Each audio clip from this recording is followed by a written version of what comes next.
Round 13 of the FIM Motocross World Championship, the MXGP of Czech Republic at Locket. A huge downpour just before the MX2 first race soaked the track, but it was Thomas Covington with a foxhole shot for the 4th time this year. But not long after that, Jorge Prado took over the lead. Covington was close behind in 2nd, Brian Bogus 3rd, and Paul Jonas was 4th. That was Covington taking the lead, though, on lap 2 from Jorge Prado.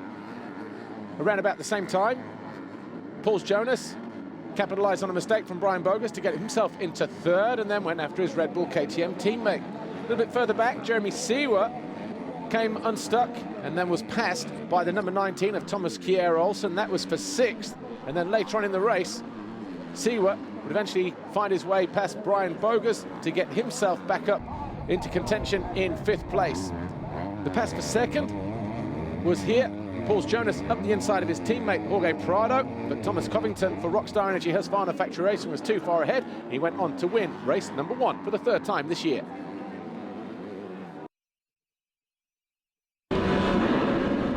MXGP race 1, and it was Clement de Sal, Monster Energy Kawasaki, who grabbed his 2nd foxhole shot of the season, but by the time they dropped downhill for the first time, Tim Geiser led the way for Team HRC. De Sal was 2nd. Meanwhile, his teammate, Jordi Tixier, was in 6th, but was passed there by Romain Fevre. Fevre then on the Monster Energy Yamaha got himself into 5th place. Jeffrey Hurlings didn't make a great start.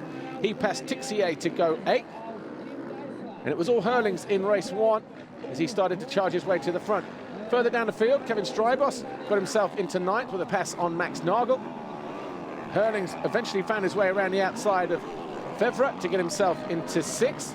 Later on in the race, he found his way past Tonas to get himself into 4th. Tony Cairoli, though, eventually got himself into 3rd with a pass on Gauthier Paulin, but it was a win for Tim Geiser. De Sal 2nd, Cairoli 3rd.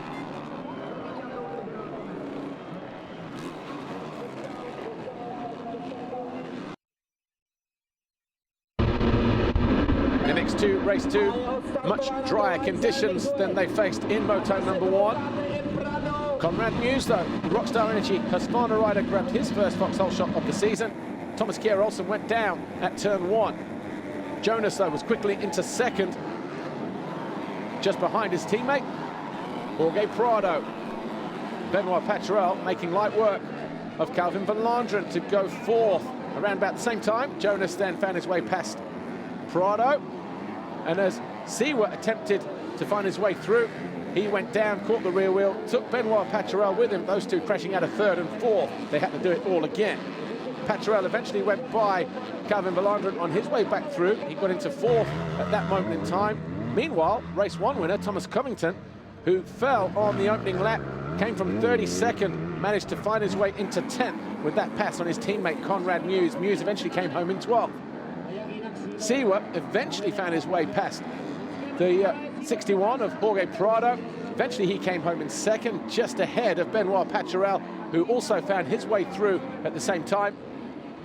But for the 12th time this year, Paul Jonas, Red Bull KTM, took a win in the 2nd moto here. Jeremy Seewer was 2nd, Benoit Paturel was 3rd, Bogus 4th, Lieber was 5th. Jonas, though, the overall winner for the 6th time in 2017.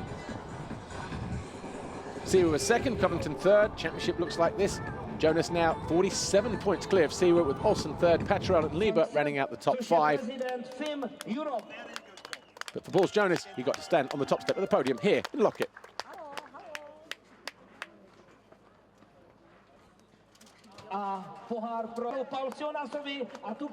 Next stop for these guys, Belgium, the deep sand of Lommel.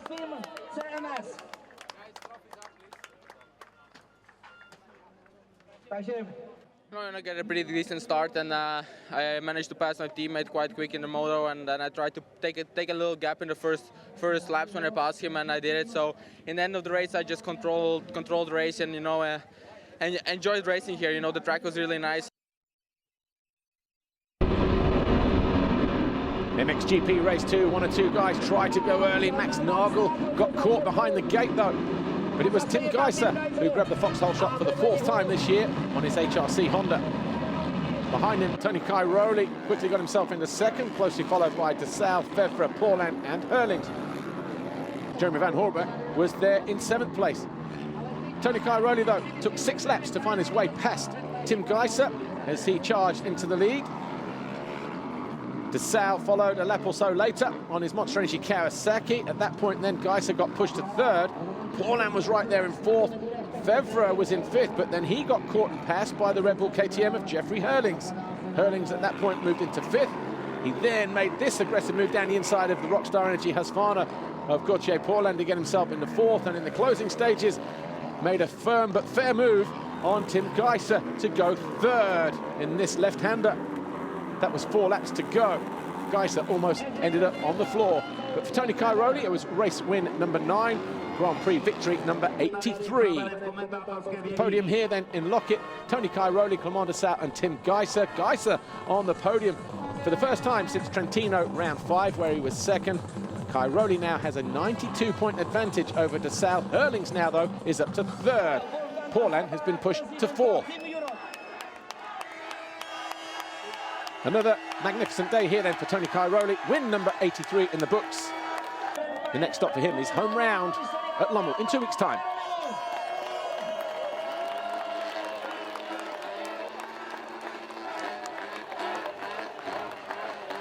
Yes, I'm really happy to win here in Lockett. It was one of the most difficult tracks for me from now until the end of the season, so I'm really happy to pass this track with a victory.